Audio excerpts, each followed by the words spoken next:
is going on, everybody? Welcome in to the North End Podcast, episode 162. My name is Zach Graham, your host here in the North End, joined, as always, by my good buddy. He's on record as my best friend. His name is Ian Michaud, and we call him E. Sitting here Wednesday night, Austin, Texas, gearing up for the 2024 edition of the League's Cup. But we will start, as we always do, asking you, how you feeling, my friend? I'm doing well, brother. How are you doing? I'm doing good, man. It's a little bit of a busy week, I think, for both of us. Indeed. But I am excited to talk about the many topics we have on hand today. And of course, previewing the match against Pumas this Friday, which I know you will not be at, not boycott related, I don't think, but we should talk about the boycotts going on as well. Anything else for you before we get started here on 162? No, dude, I'm kind of in a weird place because we had such a packed schedule here with Austin games. We went up to Dallas. We had that heartbreak and all that stuff, the controversy surrounding all that, and being so excited about Bukhari and Dessler and all these guys, and the confusion around not being a very good team right now, but also being very excited for the future. So I'm in a weird place, but definitely ready to chat about Leagues Cup and all the other happenings that we have going on here. Yeah, before we get into this fairly lengthy list of topics to touch on here on Wednesday night, just want to remind you all listening that the best way to support the podcast is by downloading the audio version of this episode wherever you get your podcast. If you want to go the extra mile and rate, review, and subscribe to the podcast wherever you get your podcast, we would greatly appreciate it. And if you are tuned in on the YouTube channel, still head over to your favorite podcast platform and download the episode to support the show. But you can also subscribe to the channel and help us grow the pod in that fashion. You can hit the notification bell to know when a live stream pops up or a new episode goes live. And of course, on this episode, hit that thumbs up, like the video, help us battle the League's Cup overlords, atone for your sins, wash yourselves clean in the waters of the North End. Let's start episode 162 with a transfer rumor. How about that? Yesterday, on Tuesday, right around lunchtime, we get a tweet from one Davide Masi. And if that name sounds familiar, it's because Masi was the Italian-based reporter that first reported Damian Loss's loan to Louisville City. And this transfer rumor that came on Tuesday says, per Masi's sources, Malick Sanogo, close to signing in MLS. He has several offers from the States, including Columbus Crew, Austin FC, New England Revolution, and other clubs. He was the top scorer of the U19 Bundesliga 1 year ago. So a little bit more on Malick Sanogo. Of course, everybody in the Austin FC space jumping into action. And I think for most of us, right, those that aren't the diehards that know the youth ranks of the United States, that don't follow the U19 Bundesliga, right, kind of saying, who? But a couple quick searches, right, diving into Sanogo's background. He is, like I kind of mentioned there, right, an American national. He was born in New York City, but as an infant, I believe at the age of 1, moved to Germany and actually began his playing career at the age of 6 for Werder Bremen in their academy system. He also played for a number of other clubs, but more into the getting into the professional sphere. He moved to Union Berlin in 2018, and not the only player we're going to talk about today with maybe some nepotism claims from us. His father was appointed the U17 coach for Union Berlin that season, so Malick followed along. Pretty stellar season in his first year with Union Berlin, 16 goals and 7 assists, again, I believe, for their youth team. And then, like Masi mentioned in his tweet, when he moved up to the U19 side, was the Golden Boot winner in that U19 league. So again, I'm not sure what the level of the U19 Bundesliga is compared to a league like MLS Next Pro or even USL, right? I imagine lower than USL, maybe somewheres around Next Pro.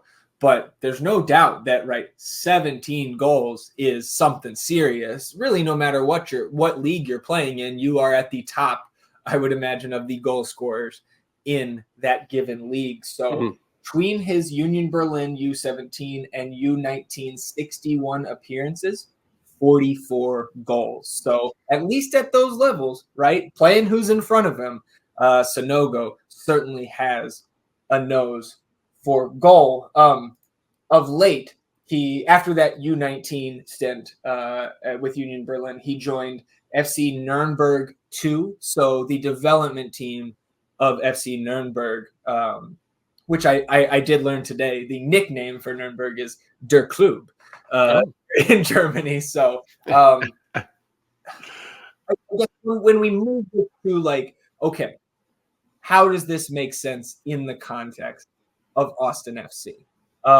One thing that we'll talk about here in a minute, we are going to pull up for the YouTube viewers our roster sheets because the transfer window is open. A couple new rules we want to talk about, but Austin right now is 1 in, 1 out in terms of the senior roster, full up with our 20 slots there. So, okay, maybe supplemental, and for a kid that does not have a first team appearance, he was on the bench for Union Berlin's senior squad in a Europa League game against Ajax, but did not see the field. So no first team appearances for Sanogo. He is still just 20 years old.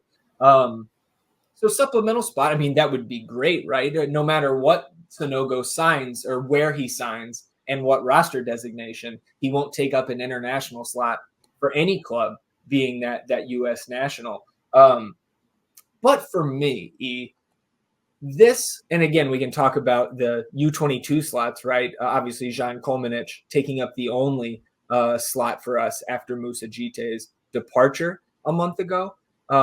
Roto's got 3 swings come the winter, right? He could fill one of those U22 slots now with a guy like Sanogo.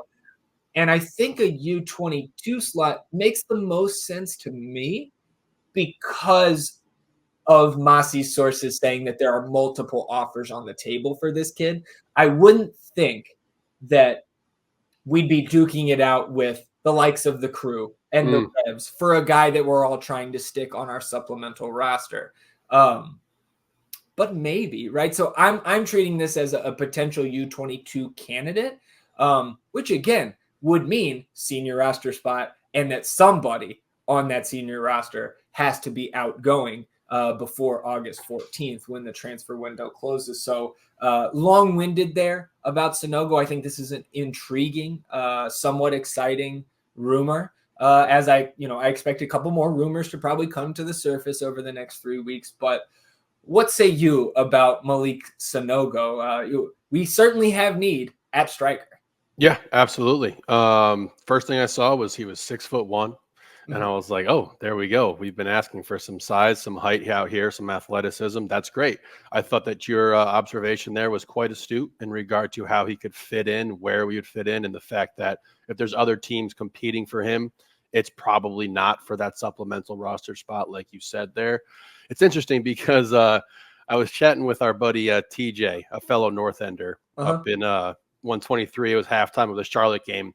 And he was like, hey, dude, like, who was that Israeli guy that we had rumors towards, and like who could have come here? And I thought he was talking about Leal Abada, but do you know who he was talking about? Was it Dor Peretz? It was Dor Peretz, and he was like, dude, you guys talked about it on the pod, and I was like, I have no idea who you are talking about right now, dude. So then he messaged me and let me know about that. So like, we're gonna keep being tied to players. It's gonna keep happening like that, and I don't know how much credence, how much value I put into like somebody just popping off and being like, hey, there's 5 teams interested in this guy who is an American and could be coming over here right now. And like, what necessarily would he be looking for to distinguish between these teams? Like, is it no income tax, no state income tax in the state of Texas, which is a real big boost? Or do you want to go play for a franchise like the Columbus Crew, who are incredibly talented, or a very storied franchise like the Revs, who have been around forever? So I'm excited for sure, but I'm tempering that expectation as much as possible to see how this plays out. Yeah, and I think you mentioned the income tax. That's always a benefit when you're coming to be a professional athlete in a state like Texas. But for me, for a young kid like that, I think it's just of the utmost importance that he gets minutes. And I think there's minutes available for a guy like Sanogo to at least compete, to grab some of that time in there with guys like Rubio and Zardes. But again, it's tempering expectations on a guy like this, a rumor like this, I think is the correct way to approach it, because not only is there a number of other teams listed in the rumor, no first team appearances, right? We don't have any sample size to go off of in that manner. So again, I do think that a guy like Masi is credible given the loss, him being first to report that loan. And I think also that points to the idea that maybe Davide Masi has an in with some sort of Austin source. Yeah, like you said, he has some credibility here. This isn't just something that we found on the internet that has been, blown up to this point. So and also the need for striker is there, and we've talked about and discussed how we have a plethora of center backs now that we could try to move on from. And in our most wildest pipe dreams, we get Leo Campagna over here, and he's our new starting striker, and we go forward from there. So like you said, there's minutes to be had at that 9 spot. We've been desperately asking for some sort of upgrade there. And if this plays out to where he comes here and he arrives, I still think the profile, like you said, what was it, 44 goals in 61 games? I don't care who you're playing. That is goal scoring capability. So definitely excited, but tempered expectations. And I know that our fate and our future is in the hands of Roto, and that's a great thing for me, man. I'm excited about that. No question. So talking about those rule changes that we mentioned briefly on the last 2 episodes, just want to go through those here, because obviously these were long awaited. We had heard that these were likely to be passed at the beginning of the window months ago from Tom Bogert and Paul Tenorio's reporting over there at The Athletic. I guess we can start here. The league decided against allowing the second contract buyout, at least for this season. I see you holding up the big thumbs down. For our roster build purposes, I very much agree, because that would give us added flexibility in this window. I believe from what I read, the major pushback came from the Players Association on that rule, and I 100% get it. As much as I want that rule to be instituted for the betterment of our roster, I also understand the other side. Yes. We're pro player for sure. So I understand the fact that they don't want to just have guys getting bought out of their contracts all the time, and then they're free agents, and where do they end up? So I get that. But yes, we were, again, the pipe dreams of looking at the cap sheets on the northendpodcast.com and understanding what type of flexibility we could have, and these kind of like outsized contracts that don't really fit the profile for the player. So that is a bit disappointing, but I definitely also, this is going to be a very understanding episode, I feel like, which is a hard pivot for us usually. So talking about these, and I'll go ahead and bring up the sheets here for the YouTube viewers with the roster slots there as we talk about these. So the rules that were passed and adopted here by the league, those 6, what they call prime roster spots, right? Your 3 designated players, your 3 U22 initiative slots. Previously, unless you had a designated player, one of your 3 that was at or below that max TAM level of salary, which for Austin is Alex Ring. He succeeded Tomas Pochettino in that slot, because we built up our 3 U22s to begin our expansion season, not to begin the season, but as we went along, we started with Jean Kolmanich and Rodney Redis, of course, and then we added Musa Jite in that summer window in 2021. So this decouples that rule, where if you did not have one of your 3 DPs at that max TAM level or below in terms of their salary, you could not use any but one of your U22 slots. So now we have lifted those limitations. Every team has access to all 3 designated player spots and all 3